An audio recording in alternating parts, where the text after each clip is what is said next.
So, good morning, everyone, and welcome back to the PPS Programming for Problem Solving subject theory sessions. We are continuing. In last lecture, we have already started our Unit 1, which is Introduction to Computer and Programming. We have gone through a number of points here. We started with the basics of computer, understanding computer, how it works, what is a basic block diagram, what are the components that we see, what is the hardware, what is the software, and we have seen some of the hardwares, and we end up with hardware and software differentiation, right?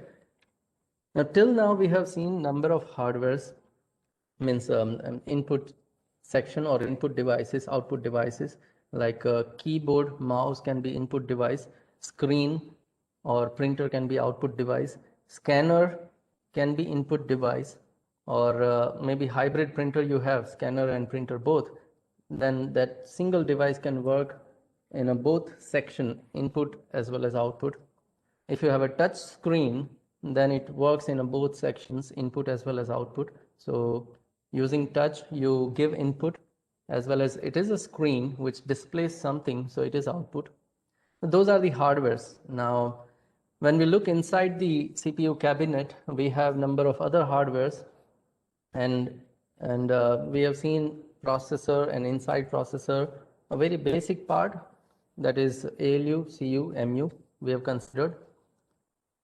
Right? We have external memories. So primary memory, secondary memory. Primary memory is volatile. Secondary memory, we can store our data for a longer period of time, and so on.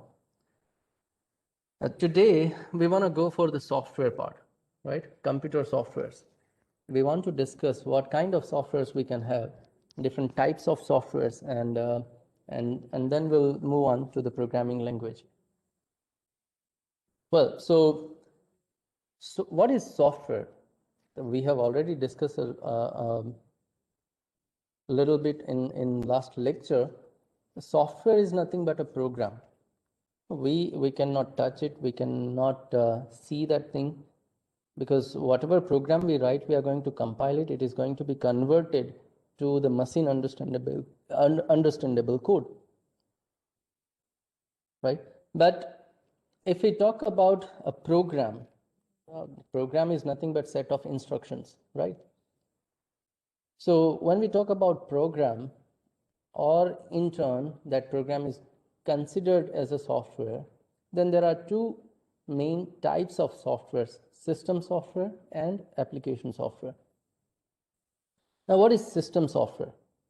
Well, system software is nothing but which is required by our system to be operated. When we say laptop, desktop, or anything, then a code or a program which is required there to make it operable, right? To handle all those hardwares, there must be some kind of a driver software, or there must be some kind of a code which handles all those hardwares or makes those hardware run properly, right? That is what the system software is. So the best example to understand this thing is the operating system. In every system, whether it is laptop, desktop, or even your mobile or any other, let's say, electronic device, if we want it to run properly, the first thing that we require is we need to install an operating system inside that.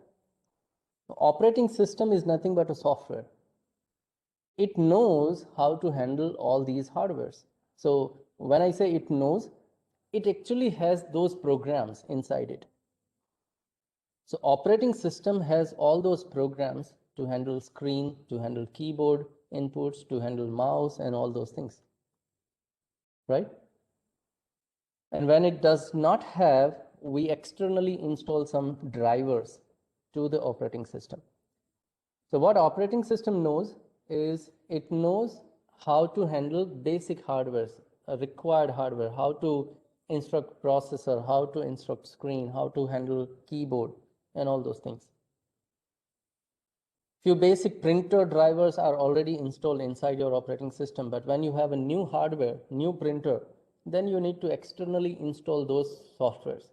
Now, those external required softwares are nothing but system software, system support softwares, okay?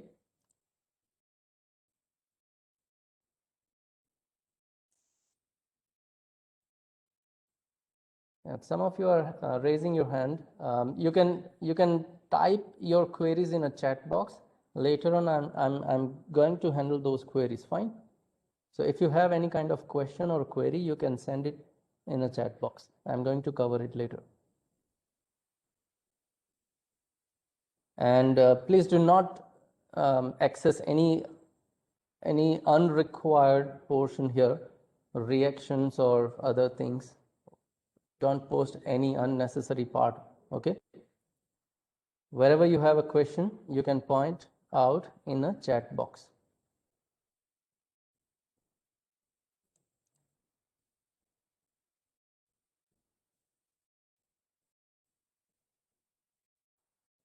Well, so let's go through this one.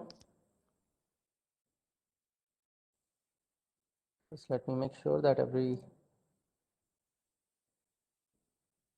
is okay.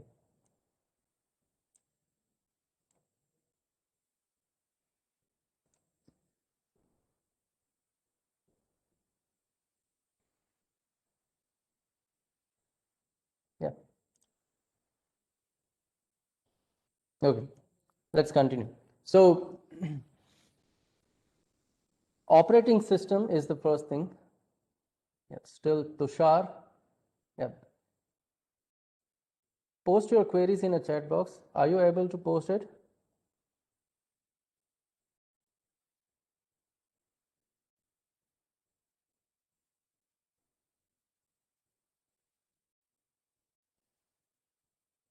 If you're raising your hand, then what am I saying is post your queries in a chat box.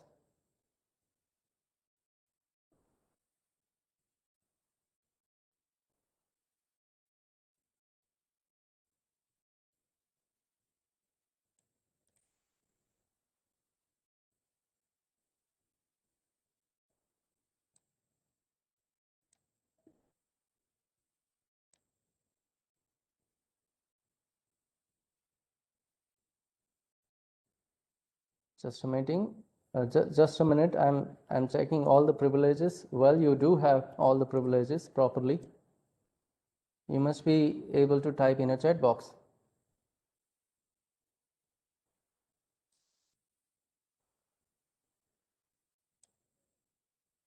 Have a look at your chat box now.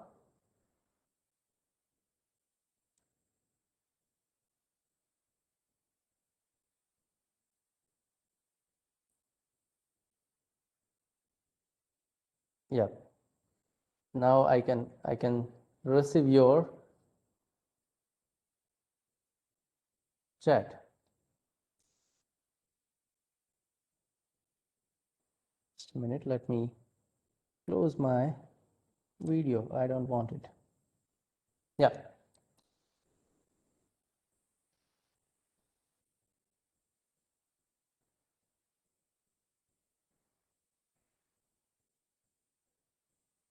Okay. Let's start from the beginning again. Look, we were talking about softwares, right? Softwares are two types: system software and application software. Now let's dig in the system software first. What is system software? It's a software or a program which is being required by any system to be operatable. Now, any system when we are talking about, it is a hardware and software combination. Because when we have some hardwares, we also need some kind of software to handle that hardware, right? When I say I have a processor by itself does not know, okay, how to work. It requires someone to give instructions. Then processor will work based on those instructions. Now, who is there who is going to give those instructions? Then for that we have a software, operating system to be specific here. Now, whenever you buy any laptop, desktop, or anything, you will require operating system inside that. And that operating system is actually the system software, which knows everything, how to handle processor, how to handle screen, how to handle keyboard, how to handle mouse, and so on. So it has those drivers inside it already.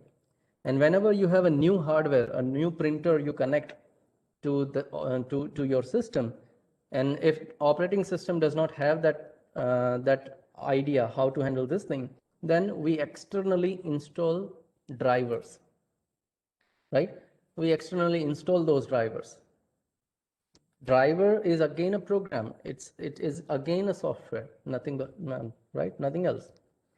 So system software, so all those programs or softwares which is required by the system itself to run properly, right? That's what the system software is. It can be operating system, it can be system support software, external support if required. It can be system development software. So if you want to develop your own operating system, then you'll require some kind of a software to develop it, right? So those are the development softwares. All these comes under system software, right? Then how about application software? So all other softwares that we use are actually application softwares. Like I'm presenting something, presenter, or we are surfing something on internet, then browser. We are listening to music, then MP3 player, or we are watching a movie, then that video player. All these are nothing but application softwares. If you are creating your report, Word file, then that Word file is nothing but the application software. All these softwares are fulfilling your application. Application, listening a movie, listening a song, watching a movie, writing a document, or surfing an internet, those are the applications. And to make that happen, we have kind of a softwares, applications. So all those are application softwares. Now there are two main categories in application software: a general purpose softwares like Microsoft Office or any office related softwares, or Oracle, or means database related any softwares, and so on. And then there are specific purpose softwares like if we specifically go for, let's say, banking system, then tax calculation or interest calculation and so on. If we specifically go for, let's say, hotel management, then there will be managing all the employees, managing all the rooms, billing part, and so on, right? Or maybe let's say we have a student portal or the education college portal here, where students can log in, employees or faculties can log in and perform some tasks. So those are the specific purpose softwares, right? So general purpose softwares and specific purpose softwares. Depending on the application, you can categorize any of your software inside these two. The most important categories are something like, which we always use. Let's say we want to store some data, then we need a database, and we need to have that database management software. If we want to work with some images, then we require graphic softwares, right? If we want to communicate with other systems on a network, then we need data communication softwares, and so on. So these are some softwares that we need on a daily basis. We write some document, we require Office softwares, right? We surf internet, we require browser. We store some data in a database, then we require database management system. We look our photographs and we edit those photographs, we require some graphic softwares, and so on. But all these are nothing but the application softwares. Okay. Well, some of the students are insisting to Hindi में बोलने के लिए बोल रहे हैं. Fine, I'll go for some part in Hindi also, but I need to keep in mind that we have other students from out of Gujarat, maybe international also. So I cannot go in Gujarati totally. I can have something in Hindi, fine. So we have seen system software and application software category. System software क्या है? A software which is needed for the system. आपका laptop या आपका desktop जो है उसको run करने के लिए जो सॉफ्टवेयर चाहिए उसको सॉफ्टवेयर सिस्टम सॉफ्टवेयर बोलोगे. लेकिन एक बार वो स्टार्ट हो गया उसके बाद उसके अंदर आपको कुछ टास्क परफॉर्म करना है, आपको मूवी देखना है, सॉन्ग सुनना है, रिपोर्ट बनानी है, कुछ भी काम करना है, you want some application there, then there comes the application softwares. Application software कौन से हो सकते हैं? Whatever we load once we have the desktop on screen, all those goes to the application software, right? आपका MP3 player, video player, browser, or any other task that you perform, you write a program, you write your document, you prepare your report, everything goes under application software. Fine. So we have seen system software and application software. Now we are going a little bit deeper side in application software first, because that's what we want to learn here. We don't want to use everything, we want to create those things. Being a student in this field, engineering field, and this is more important for CE, IT, and EC as well as electrical students. Maybe mechanical civil students are learning this subject just to have an idea how we can solve problems, how we can tackle problems, and go for a little bit of programming. Whereas CE, IT, EC, electrical students are going to use the C language later on also to program their systems. So they need to focus more. But this is where we lie on, right?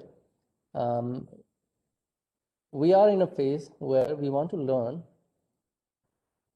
how we can create those softwares, right? So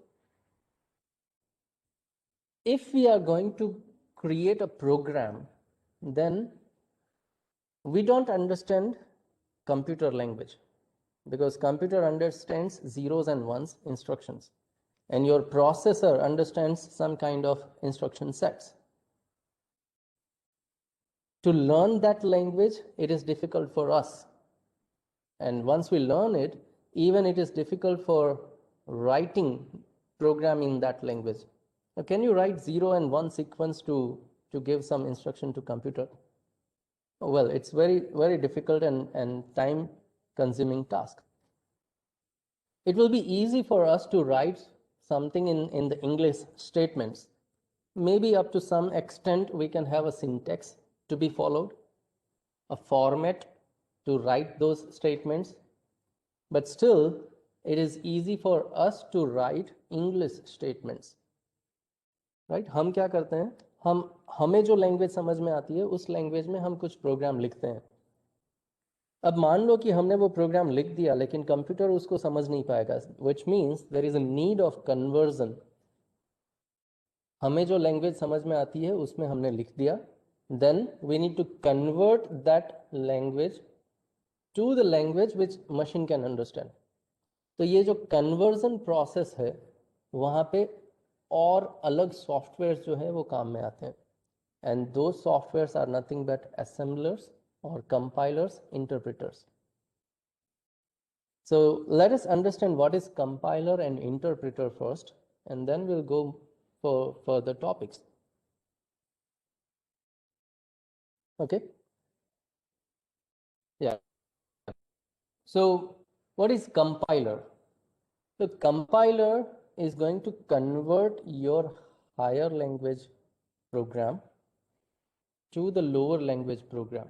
मतलब हम जो language में programme लिखते हैं उसमें से computer जो language में प्रोग्राम समझता है उसमें कन्वर्ट करने के लिए हम कंपाइलर या इंटरप्रेटर का यूज़ करेंगे। अब ये दोनों जो हैं वो कन्वर्ट ही करते हैं प्रोग्राम को, लेकिन उनका बिहेवियर थोड़ा अलग है। How they behave? The compiler is going to compile your entire program first, और अगर कंपाइल करते वक्त कोई भी एरर या मिस्टेक उसको दिखेगी तो वो वहीं पे अटक जाएगा।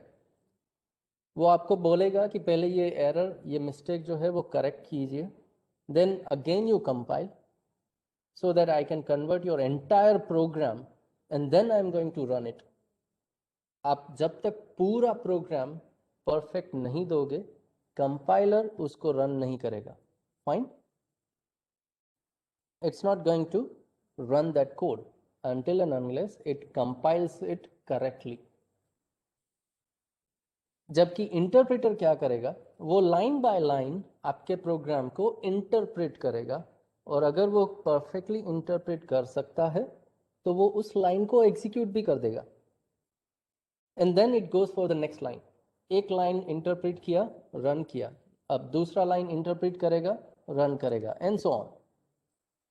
सो वो लाइन बाय लाइन जाएगा, और जहां पे उसको प्रॉब्लम मिलेगा, let's say fifth line it cannot interpret properly, then it creates an error and gives you error and asks you to solve that problem, right? That's how these two approaches to your source code. Means compiler is going to generate the object code. Object code मतलब जो code machine को समझ में आता है, अभी इस तरह से समझो आप। So compiler is going to generate the object code for your entire program if it is error free, whereas interpreter is going to generate the object code for each line one by one immediately when it does not have any error. तो यहाँ पे आप ये भी बोल सकते हो कि कंपाइलर जो है उसका execution process, well, the same statement I believe. I need to change some slides here, but look, when we compile and then run, instead of that, interpreter is going to interpret and run. So interpreter is faster compared to compiler, right? That change I need to have here. Well, we cannot say always interpreter is better than compiler, because both have their own plus points and minus points. And computer and IT students are going to learn multiple languages throughout in their BE span. So you are going to learn some programming languages which needs compilers, and you will also learn some scripting languages which will need interpreter. Okay. So there are programming languages which needs compiler to compile it, and there are scripting languages which needs interpreter to interpret it, and you are going to learn both, okay, later on. But this is the basic difference between these two. Yeah, so as I said, you are going to learn programming languages, and that needs the compiler. Now, right now we are focusing on programming language and a compiler only. Keep aside the scripting language, because you will see scripting language in maybe in maybe fourth semester. Okay. Well, so what is programming language? It's a language using which we write some code. We write a program. Now, when we write a program, again we have two types of programming languages: a low-level language and a high-level language. Low-level language, we call it a low level because it is something that computer understands. So it can be categorized like machine language or assembly language. Okay. A low level language is something which we can say a machine language, where machine can understand directly a code, or assembly language. There are assembly level instructions, and we can write code in those instructions directly. So there are two types of low level languages, either machine or assembly. So what is exactly a machine level language? It's nothing but zeros and ones. You write sequence of zeros and ones, so computer can directly interpret those zeros and ones sequence and can operate your code. Well, if you're writing your program in zeros and ones, then computer can directly interpret and execute. So there is no delay or no extra process. But the problem here is we need to learn that zeros and ones sequences. It is also known as a binary language because it uses zeros or ones. Look, what is the advantage? The advantage is programs are stored in very less memory because it requires bits, zeros and ones only, either 0 or 1. So it 0 requires 1 bit, 1 requires 1 bit. So when you write your program, it requires number of bits only. No interpretation, no extra conversion, nothing there. And once you enter your program in a memory, it is already 0 and 1. So without any delay, your computer can directly read, can directly execute. Now it is suitable for low volume application because look, sequence of zeros and ones is going to be lengthier for one instruction. So you can develop a small code in this part. What is the disadvantage? The main disadvantage for us is it is difficult to understand and debug. अगर 0 और 1 की sequence लिख दिया हमने तो हमें वो zeros and ones read करने पड़ेंगे मैनुअली, एंड उसमें से कहीं पे भी अगर प्रॉब्लम है, 0 का 1 हो गया या 1 का 0 हो गया, then it will be difficult to find it out, right. It also requires more time to write. zeros and ones का सीक्वेंस लिखने में हमें प्रॉब्लम होगा. It is more prone to errors. 0-1 लिखने में कहीं ना कहीं तो हम गलती कर ही देंगे, right. It is not suitable for large applications. अगर हम ये बोलते हैं कि मुझे बैंकिंग सॉफ्टवेयर बनाना है, तो इतना बड़ा सॉफ्टवेयर मैं 0-1 का सीक्वेंस लिख के कैसे बनाऊंगा? So it's not feasible also, because these programs are not portable. So these are the disadvantages of machine language. Advantages are there for a computer system, but disadvantages are there for developers like us. So if that is not possible, then let's go to some upper level assembly language, where we need not to write sequences of zeros and ones. We have some set of instructions which is called mnemonics, right? So in assembly language we have mnemonics, some set of instructions, and using those set of instructions we can build our software. Well, in this case, at the end computer understands zeros and ones. So whatever instructions we write using mnemonics, computer requires assembler to convert those mnemonics to 0 and 1 sequence.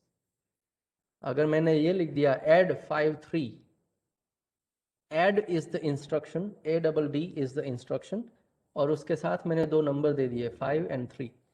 तो ये instruction हो गया कि 5 और 3 को add करो, means summation करो.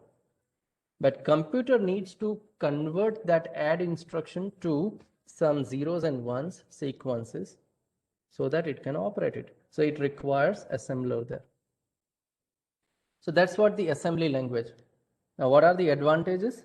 Oh, compared to machine level language, assembly level language is easy to write, easy to understand,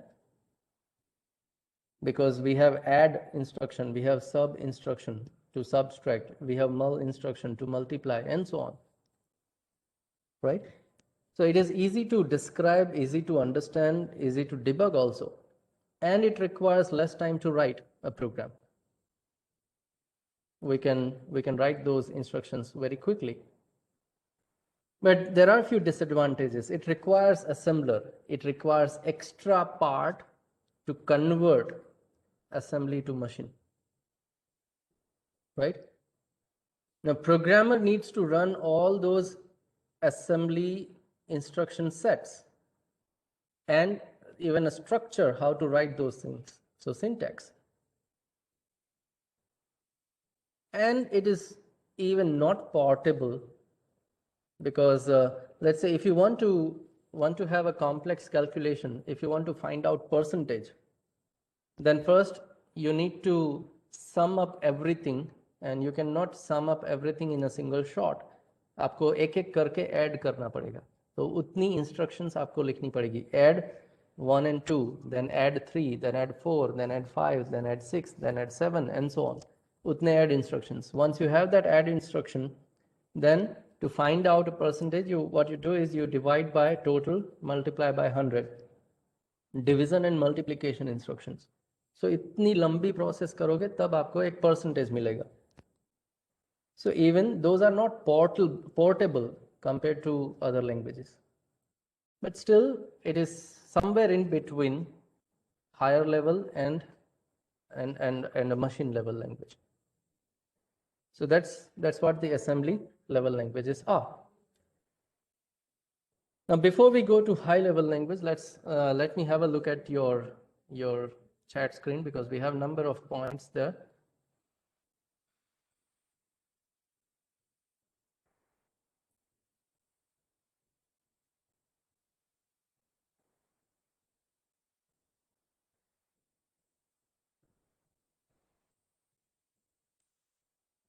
But someone is saying we are not able to take a screenshot. Oh, what is the need of taking your screenshots? I'm going to upload this PPT in your e-content file. As soon as we complete this unit, I'm going to upload it. And we also have recording of these sessions on a YouTube channel. As I already said, I haven't got rights to access that channel till now. So as soon as I have been added as a manager in that channel, I'll upload all these videos. Fine. Then, well, I'm not going to share anything inside this inside a WhatsApp group. You need to log in to your student login, and then you can access everything. Fine. Compilers are external, interpreters are internal. Well, not like that way.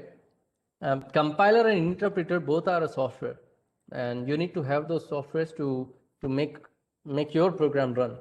Okay, and it depends on a language. For every language, you will have different compiler and different interpreters. Fine. Yash is saying I am use CodeChef in compile and run. Well, CodeChef is an online platform which allows you to write some code there. They have their own compilers deployed on their server. So whatever code you write, and when you run or compile, they are going to compile it. Means on that server, their server, they have those compilers. Vyom is saying what is means by program not portable. Well, portability means something that you can easily transfer or easily take from one place to another place, and short in size, and so on, right? So if you are going to write it in zeros and ones, then when you transfer that zeros and ones from one file to another file, or you transfer that file from one place to another place, it's very prone to errors. कभी मतलब ज्यादा chances रहेंगे कि आप 1 का 0, 0 का 1 कर दो, and that sequence is going to be lengthy. All over size will be smaller one because it requires single bit to store, लेकिन वो sequence जो होगा वो बहुत ही लंबा होगा 0, 1 का, right? That's how we can understand portability. Shubham is saying compiler does the same work as assembler, right? But at the end, both are going to convert your program from one language to another language, probably from higher language to lower language.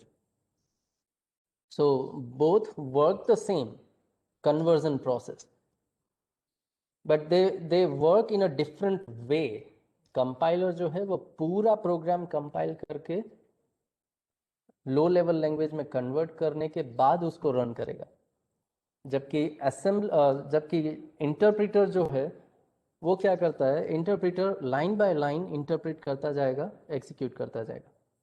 Now when we talk about assembler, the assembler is something which is going to convert assembly level language to machine level language. Now when we talk about assembler, वहाँ पे fix हो गया assembly language से machine level language जो zeros and once है उसमें convert करो, ये फिक्स है. जबकि कंपाइलर्स जो है वो हर बार 0-1 के सीक्वेंस में कन्वर्ट नहीं करते हैं. Depending on your programming language, it can generate byte code, it can generate other exe codes, executable codes, it can generate assembly level code also. So depends on the programming language, you will have its own compiler. So जितनी languages हैं उसके खुद के compilers हैं. अगर हम Java language की बात करें तो जावा का कंपाइलर है, C++ की बात करें तो उसका कंपाइलर अलग है. So every language requires their own compilers. Okay.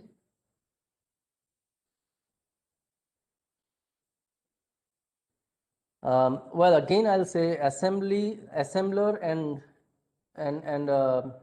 interpreter both are not equal. Assembler and compiler both are not equal. They have their own task and they work in a different way.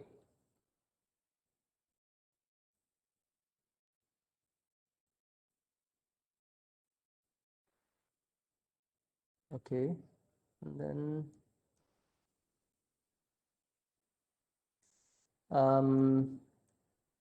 so Viraj is asking assembly language real life માં ક્યાં વધારે use થાય છે? Look, when you want to work with hardwares directly, okay, अगर आप system programming में जाते हो, कोई एक चिप आपने रेडी की और उस चिप को आप प्रोग्राम करना चाहते हो, then you may go for assembly level languages, right? You want to work at that level. आपने एक चिप डिज़ाइन किया और आपको वो चिप प्रोग्राम करना है, then you need to go at that level and you need to write your code in assembly level language. C is which type of language? Yeah, well, on a current slide you can see C, C++, Fortran, COBOL, Java, all these are high level language. Now some of the coders or programmers or authors say that C is kind of a middle level language. But generally, C requires a compiler, and that's why we can say that C is a high-level language. And that's what we are going to learn, okay?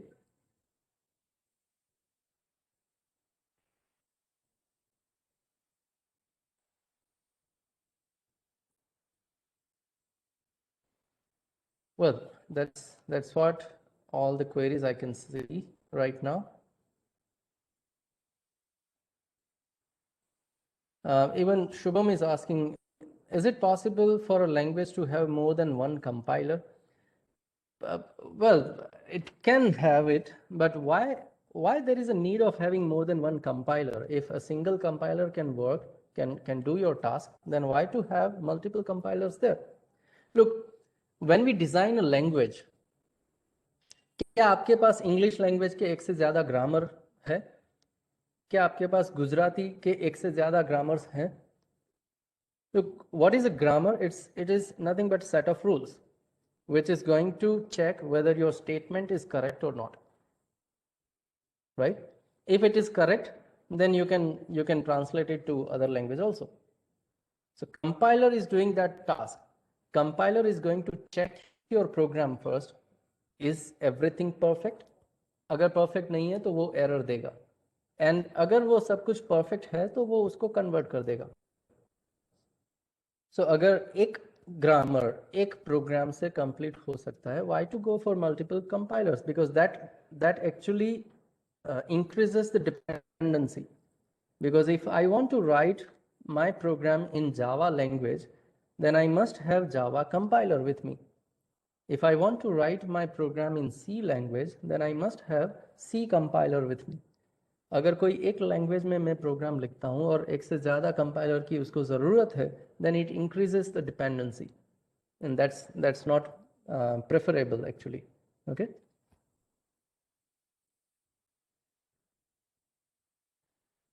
Dharmik is asking how the coding app or compiler built in which we write program.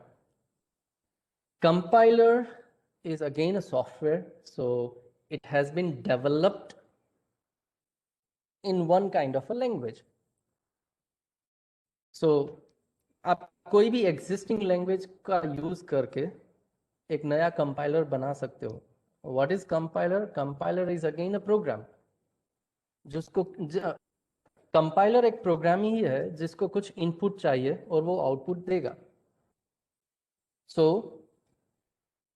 Compiler क्या करता है, आपका जो code है वो as a input लेता है, उसके अंदर सिंटैक्सिस चेक करेगा, सारा कोड चेक करेगा. If everything is perfect then it is going to convert that code to machine level language code. Conversion process भी एक कोड ही है, how to convert, right. And then it gives you the output, machine understandable code. Output हो गया. Compiler is nothing but a program. We will see that thing later. So आप C language use करके आप अपनी नई language बना सकते हो जिसका कंपाइलर आप C में लिखोगे. You compile that compiler code using C compiler और आपको एग्जीक्यूटेबल मिल जाएगा. Then it takes some input, gives you the output. But when you want to design a compiler, you need to have a knowledge of both sides, higher level language and lower level language. Then and then only you can convert that thing. Because if you act as a middle person, दो आदमी एक मान लो कि Indian है दूसरा American है, दोनों को एक दूसरे की लैंग्वेज नहीं आती, and you are a middle person, then you need to know English and Hindi or Gujarati both. Compiler is something like that. Compiler means when we are designing the compiler, we need to know both languages perfectly. Then and then only we can translate that thing.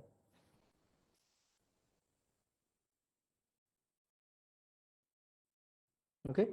Well, so let's go through high-level languages now.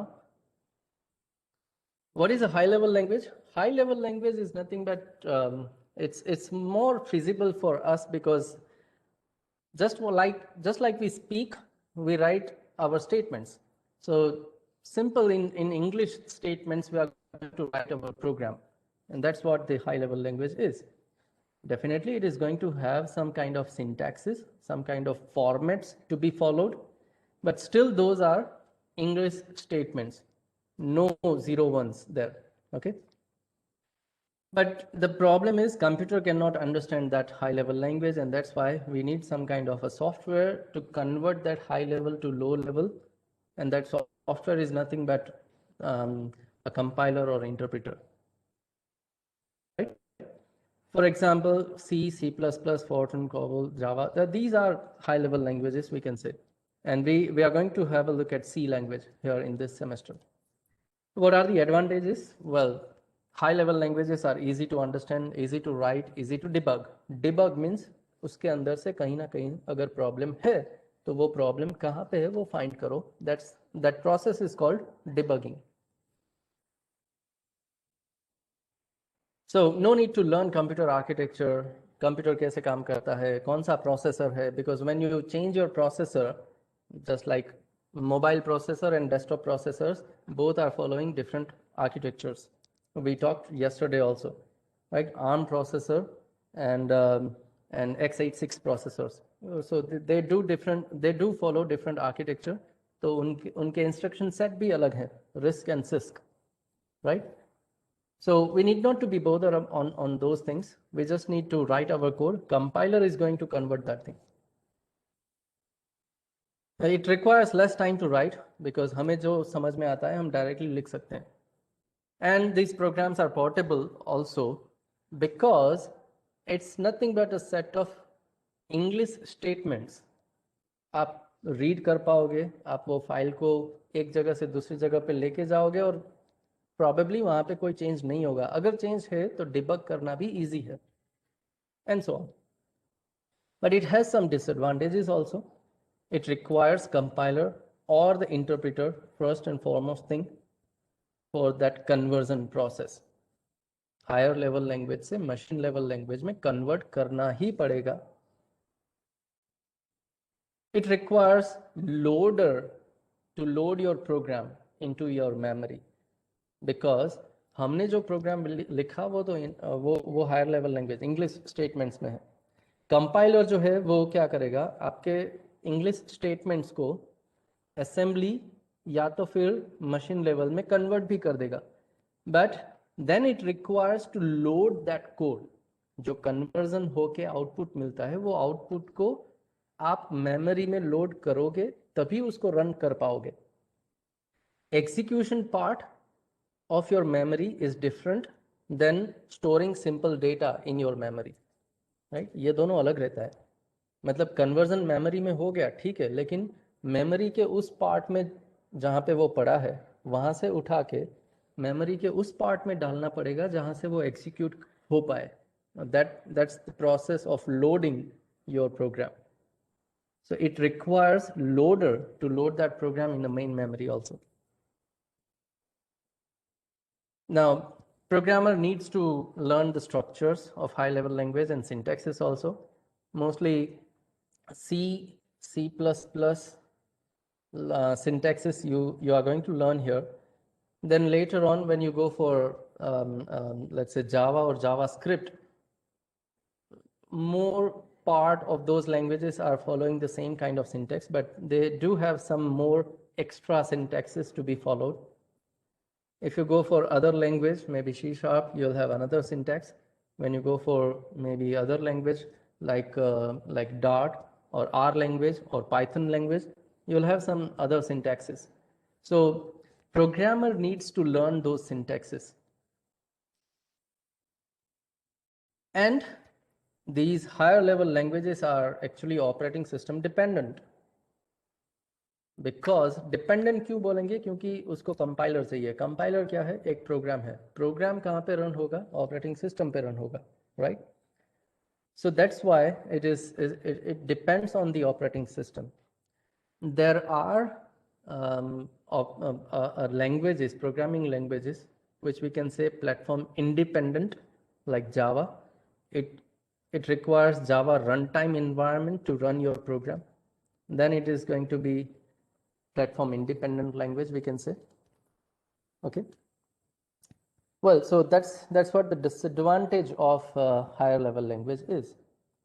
Now, what we have covered today is we have started with softwares, system software, application software. System software is nothing but operating systems, system support softwares, or other softwares that are required to design those systems. Application softwares are nothing but some programs that we use on daily basis. Then we have seen what is compiler and what is interpreter, because it is a system support software. Compiler and interpreter. Then we have moved towards the languages. Low level language, machine or assembly. High level language, which we write. High level language requires compiler or interpreter or assembler. All these three are called translators because they translate one language to another language. And these translators we are going to cover in the next lecture a little bit more. As long as it's time, let's conclude this session here. Okay. And see you everyone in the next lecture. Once again, let me announce, when you join for the next meeting, make sure you are using your institute email ID and you are typing your email ID perfectly.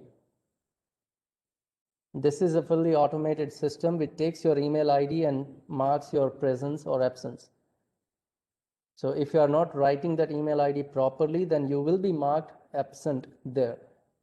Okay. Yeah. So thank you everyone. Thank you in the next and see you in the next one, next lecture. Bye-bye.